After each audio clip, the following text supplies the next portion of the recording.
Ja hovorím to, že nie sme tak bohatí, aby sme si mohli kupovať lacné veci. V tomto prípade sú to lacné služby. Čím lacnejšiu službu si kúpiš, tým na tom viac doplatíš práve pri predaji nehnuteľnosti. Veľa klientov sa možno nevie rozhodnúť vybrať si jednu realitnú kanceláriu, pretože ich má viacero vo svojom okolí. Ak chceš predať nehnuteľnosť efektívne a za maximálnu cenu, vyber si jednu kvalitnú realitnú kanceláriu. Odmietneme toho klienta, pretože ho má iná realitná kancelária? Prečo by sme to robili? My sa spoluprácam nebraníme, našim cieľom je predať. Určite by ľudí zaujímalo, na akej sume takáto typerská odmena začína. Bavíme sa o stovkách, v niektorých prípadoch tisíckach eur. Vedel by si mi povedať, že ako spoznám kvalitnú realitnú kanceláriu? Vďaka týmto krokom, ktoré máme, sme boli pri tom predaji úspešní. Pokiaľ zvažujem predaj vlastnej nehnuteľnosti, čo by si mi odporučil? Myslíš si, že zvládnem takýto predaj aj sama? Dobrá otázka, tak ty by si to asi zvládla, Kika, keďže robíš v realitách, ale ak sa pozrieme na bežného klienta, ktorý chodí do práce, nemá skúsenosti s predajom, alebo možno aj má, ale nerobí to pravidelne, možno dennodenne ako realitní makléri, tak je to veľmi ťažké. Ale tak odpoviem ti tak, že áno, pokiaľ máš dostatočné vedomosti, zručnosti dodávateľov služieb na marketing, máš právnika a máš dostatok času na to, ak chceš si to naozaj vyskúšať, asi si vedomá toho, že to dáš, tak áno, odpoveď áno. Hej, ale pokiaľ toto všetko nemáš a nerobila si to predtým a chceš sa radšej venovať iným aktivitám, tak oslov kvalitnú realitnú kanceláriu. Na čo by si to robila sama? Vedel by si mi povedať, že ako spoznám kvalitnú realitnú kanceláriu? Určite sú základ dobré referencie. Čiže referencie medzi tvojimi známymi, to znamená, že skús zistiť, či niekto v tvojom okolí už v minulosti nepredával nehnuteľnosť a nepozná dobrého realitného makléra, nech ti dá odporúčanie. Tým by som začal. Zároveň, ale by som si tú realitnú kanceláriu alebo toho makléra ešte preklepol cez internet. Dneska sociálne siete, Google o tebe povie veľa. To znamená, že pozri si, či má tá realitná kancelária referencie a nejaké možno konkrétne prípadové štúdie, kedy vie preukázať kvalitu svojej služby. Takže veľa sa pýtaj, veľa zistuj, veľa googli a následne si možno sprav tender, sprav si výber. Stretni sa s viacerými realitnými maklérmi a daj na svoje pocity, ale aj počúvaj, čo tí ľudia prezentujú. Spomínal si dodávateľov služieb, že akí dodávateľia služieb sú potrební pri realitnom procese? Keď chceš nehnuteľnosť predať efektívne pre niekoho znamená možno rýchlejšie, pre niekoho za vyššiu cenu, tak potrebuješ, aby tá tvoja nehnuteľnosť vynikla na tom trhu v konkurenčnom boji medzi ostatnými ponukami, ktoré sú podobného typu ako tá tvoja. To znamená, na to potrebuješ spraviť kvalitný marketing. Na to, aby si spravila kvalitný marketing, potrebuješ, môžem ísť postupne, čiže kvalitného fotografa, potrebuješ možno natočiť video o tej nehnuteľnosti, aby si ho vedela dať na sociálne siete. Potrebuješ, dneska je veľmi dôležité spraviť 3D obhliadku tej danej nehnuteľnosti, aby ten klient, ktorý si pozerá tvoj inzerát, sa vedel po tej nehnuteľnosti aj prejsť. To ti šetrí čas mimochodom, lebo na nehnuteľnosti chodia iba ľudia, ktorí už tú nehnuteľnosť spoznali lepšie vďaka tomu online. Keď už nájdeš toho klienta napríklad, tak vedie sprocesovať ten obchod. To znamená, že potrebuješ si nájsť správnika, ale medzi tým potrebuješ robiť obhliadky. Na to už dodávateľa služieb nezloženieš. To znamená, že potrebuješ zdvíhať telefóny, potrebuješ chodiť na tie obhliadky a riešiť argumenty tých klientov. Možno potrebuješ vedieť, zistiť, či aj dostanú financie. To znamená, že bolo by dobré, aby si našla aj finančného poradcu, ktorý bude komunikovať s tým klientom, ktorý má záujem kúpiť tvoju nehnuteľnosť. Na to sa možno častokrát zabúda, ale najhoršie, čo môže spraviť, je to, že si nájdeš kupujúceho, s ktorým podpíšeš rezervačnú zmluvu a on nedostane hypotéku. Stratila si niekoľko mesiacov alebo niekoľko týždňov času, kedy si to mohla predať niekomu inému. Takže preverenie financií kupujúceho je veľmi dôležitý bod v procese predaja nehnuteľnosti. My v tíme máme finančných poradcov, ktorí sa venujú hypotekárnemu poradenstvu. To znamená, že náš maklér, keď nájde klienta, ktorý má záujem kúpiť, tak mu odporúči tohto finančného poradcu, a aby sa s ním stretol a zistil možnosti financovania. Čo by si odkázal realitným maklérom alebo kanceláriám, ktoré predávajú, respektíve ponúkajú službu za naozaj podhodnotené peniaze? Bavíme sa o 2-3 tisíckach. No záleží od nehnuteľnosti a možno od lokality, kde sa daná nehnuteľnosť predáva. To znamená, že ak sa bavíme, že sme v Bratislave a predávame tu 200-300 tisícovú nehnuteľnosť, tak 2-3 tisícová provízia je naozaj nízka na to, aby ten maklér alebo tá realitná kancelária dokázala dodať kvalitnú službu pre toho klienta, lebo inak im to nemôže vychádzať. Ja neverím tomu, že niekomu vychádza to, že si zoberú 2-3 tisícovú províziu za predaj 250 tisícovej nehnuteľnosti a poskytnú kvalitnú službu klientovi. Tedy je niekde problém. Bude problém v tom, že tá služba nie je kvalitná a to vidíme, hej, že sú nehnuteľnosti nafotené mobilom, je to hodené na inzerciu, možno na jeden inzertný portál, ani sa to netopuje, vôbec nie je spustená pravidelná aktualizácia, tie inzeráty zapadnú niekde prachom. A potom sa čudujeme, že sa nepredáva, že sa predáva pod cenu. Ja hovorím to, že nie sme tak bohatí, aby sme si mohli kupovať lacné veci. V tomto prípade sú to lacné služby. Čím lacnejšiu službu si kúpiš, tým na tom viac doplatíš práve pri predaji nehnuteľnosti. Takže môj odkaz pre realitné kancelárie alebo maklerov, ktoré robia za týchto podmienok, je taký, že nemali by to robiť. Dobre, hovoríš teda, že 2-3 tisícky sú naozaj málo. Čo by si teda povedal klientom, ktorí sa naopak sťažujú, že tá naša realitná služba je príliš drahá? Teraz premýšľam, že či sa nám stalo, že by sa nám klient sťažoval, že naša služba je drahá. Možno na začiatku áno, keď tie očakávania neboli dobre zodpovedané a nastavené, ale pokiaľ klientovi odprezentuješ, čo robíš a ako to robíš, tak táto námietka nie je na mieste v zmysle takom, že nedieje sa to. No ja ale chápem tomu, že ľudia majú rôzne skúsenosti a preto sa im môže zdať byť provízia vo výške, 4-5% z predajnej ceny ich nehnuteľností vysoká, lebo nedostali tú službu a nevideli tam tú pridanú hodnotu. Ja hovorím to, že pridaná hodnota realitnej kancelárie alebo toho realitného makléra je vtedy, alebo spočíva v tom, keď dokážu tú nehnuteľnosť predať buď rýchlejšie, alebo za vyššiu cenu, ako by si to klient dokázal predať sám. A vtedy sa ten realitný maklér v podstate zaplatí. Lebo keď sa tak zoberie, že keď predávaš nehnuteľnosť za 200 000 eur, máš tam províziu vo výške, nech je to 10 000, tak predajná cena nehnuteľnosti je 210 000 eur. Hej? To znamená, že klientovi po odpočítaní provízie realitného makléra, v ktorej sú zahrnuté všetky tieto služby, marketingové služby, obhliadky, vyjednávanie, právne služby a podobne, ostane 200 000 eur. A teraz mali sme prípad, kedy sme prevzali takýto predaj nehnuteľnosti, klient si tú nehnuteľnosť predával sám za 190 000 eur a tú nehnuteľnosť nevedel predať. Predával si ju za 190 000 za menej, ako by sme to uchopili my sme to nacenili, spravili sme dobrý marketing a predali sme to za 210 000. Takže tá provízia častokrát ani nie je téma, keď dokážeš predať za viac, ako by si to klient dokázal predať sám. Ale iba vtedy je to pridaná hodnota. Čiže tým pádom mi vlastne rozprávaš, že sa dokážete zaplatiť sami. Nie vždy. Naozaj, keď sú dobre nastavené očakávania a správne nastavená cena, tak vtedy áno. Ale vrátim sa k tomu, musí byť správne nastavená cena a očakávania od tej spolupráce. Takže nefunguje to tak, že keď klient povie, že chcem predať za 250 000, ale reálna trhová hodnota tej nehnuteľnosti je 230 000, že sa dokážeme zaplatiť, lebo tie očakávania nie sú nastavené správne. Ak je dobre nastavená cena a versus keď sa pozrieme na to, že nafotené mobilom, bez profi prezentácie, bez homestagingu, to som zabudol povedať napríklad, hej, a ďalších týchto aktivít si to klient ide predávať sám, tak logicky nedokáže vytiahnuť z tej ceny maximum, ako keď sa spravia tie služby okolo toho. Častokrát sa nám stáva, že klienti majú, ako to povedať, možno premrštenú predstavu o predajnej cene svojej nehnuteľnosti. Vieš sa k tomuto vyjadriť, že prečo to tak býva? Ja tomu úplne rozumiem. Hej. Každý chceme dostať z predaja tej nehnuteľnosti maximum.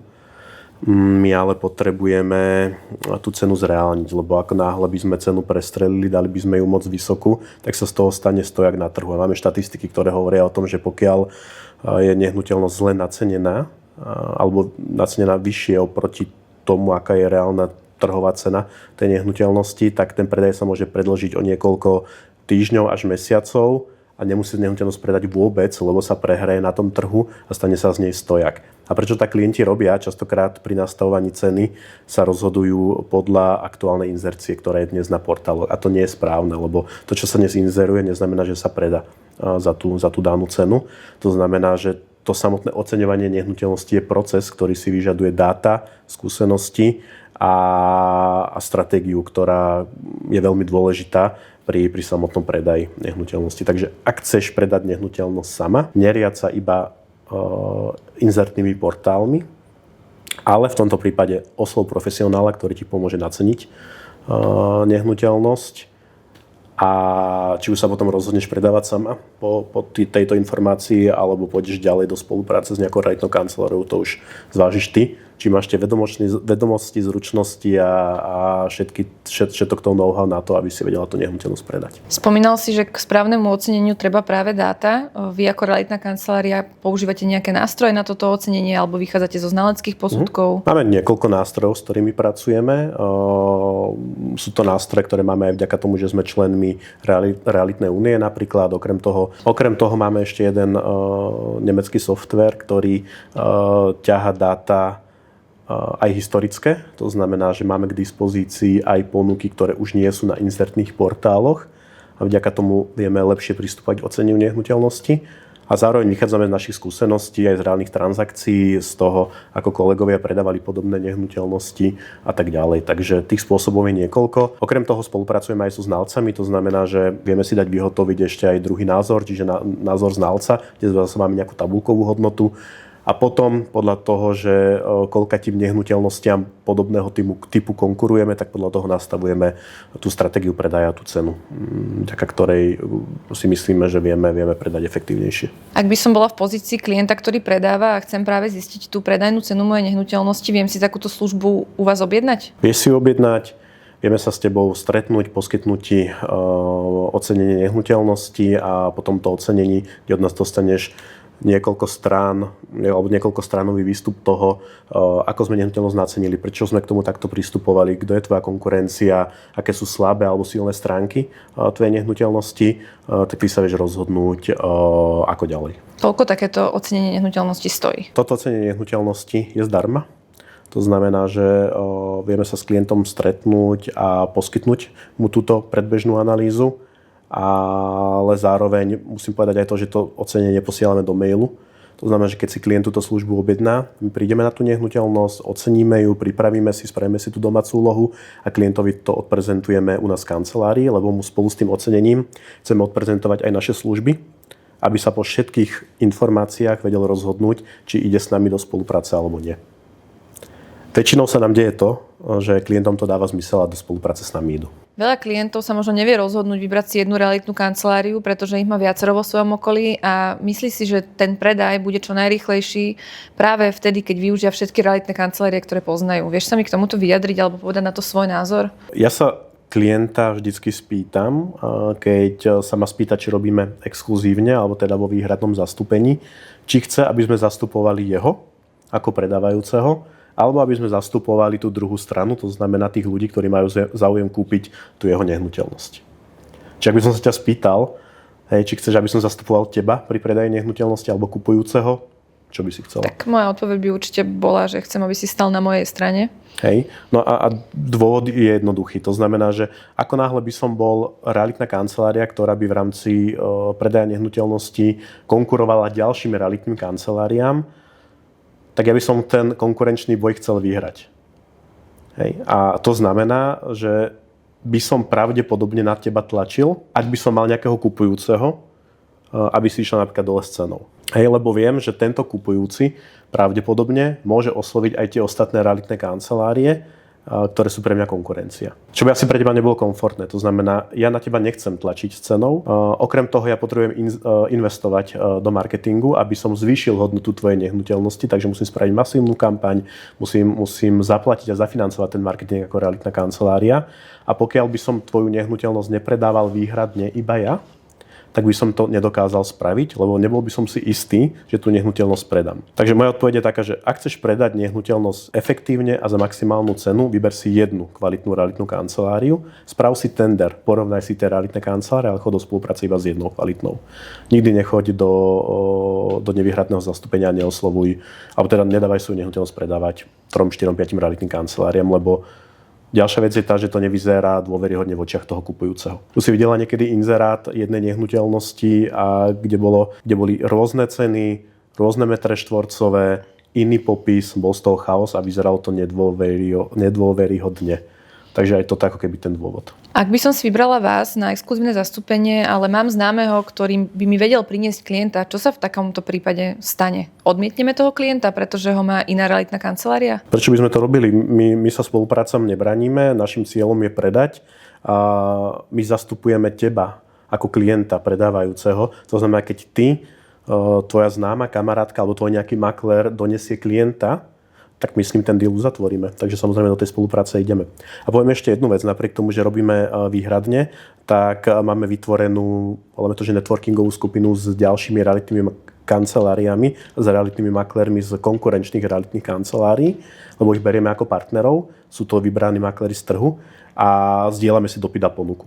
To znamená, že o tvojej ponuke budú vedieť ďalší 50 makléri z iných realitných kancelárií, a ak majú na to klienta, môžu ho priniesť a my sa s tým dohodneme. Super. Čo pre teba znamená ďalšiu pridanú hodnotu, lebo investujeme do marketingu, zastupujeme teba, ale zároveň oslovujeme mimo našich klientov a mimo inzercie na inzertných portáloch a sociálnych sieťach aj klientov, ktorí sú v databáze iných realitných kancelárií, takže zvyšujeme pravdepodobnosť rýchlejšieho predaja tvojej nehnuteľnosti. Hovoril si doteraz o spolupráci, tak by ma zaujímalo, že čo ak aj ja by som mala nejakého klienta v mojom okolí, ktorý by chcel či už predať alebo hľadať nejakú nehnuteľnosť. Okay. Ty ale nie ty ako maklér, ale ty predstavujeme že si bežná osoba. Máme inak taký jeden projekt spustený, ktorý vlastne odmeňuje, voláme to, že tipérov, ktorí nám odporúčia klienta, ktorý potrebuje predať nejakú nehnuteľnosť napríklad. Hej, častokrát sú to naši klienti, ktorí už s nami majú skúsenosť, tak nám odporúčili niekoho a boli za to odmenení. Spolupracujeme s finančnými sprostredkovateľmi, s advokátmi, s architektmi a rôzne cieľové skupiny, daňoví poradcovia, účtovníci, barberi, nechtárka a podobne, čiže ľudia, ktorí sa stretávajú s inými ľuďmi. A tak s nimi máme takéto spolupráce dohodnuté, lebo tento náš biznis je vzťahový biznis a fungujeme na referenciách. To znamená, že ak nám ty alebo niekto tvoj známy odporúči klienta, ktorý potrebuje predať nehnuteľnosť, tak nielen, že mu pomôžeš, ale ešte za to vieš byť aj odmenená a vďaka tomu si vieš zvýšiť svoj príjem. Určite by ľudí zaujímalo, na akej sume takáto typerská odmena začína. Máme to percentuálne a máme to aj podľa toho, že s kým máme ako dohodnutú tú spoluprácu. To znamená, keď s niekým spolupracujeme už dlhodobejšie, aktívnejšie, tak tá provízia je vyššia. Keď s niekým tú spoluprácu sme začali, tak začíname na 5% z našej hrubej provízie. Vieme sa dostať na 10%, vo výnimočných prípadoch možno aj viacej, je to naozaj individuálne podľa prípadu. Takže bavíme sa o stovkách, v niektorých prípadoch tisíckach eur. Hovoril si o marketingu, dnes veľmi veľa realitných kancelárií už robí fotografie, homestaging a podobne. V čom si teda vy iní v rámci marketingových služieb? Veľa tých nástrojov máme podobných. Veľa realitných kancelárií naozaj poskytuje kvalitnú službu.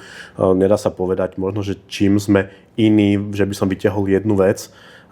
Ja hovorím to, že my dbáme na tú zákazníckú skúsenosť a na tú službu a na ten celý proces, ktorým vlastne sprevádzame klienta pri predaji nehnuteľnosti a týmto je. To znamená, že musel by som ti to všetko menovať, ale čo možno vypichnem je to, že my klienta, ktorý má záujem kúpiť tú nehnuteľnosť, dokážeme vtiahnuť do tej nehnuteľnosti vďaka videám, ktoré robíme.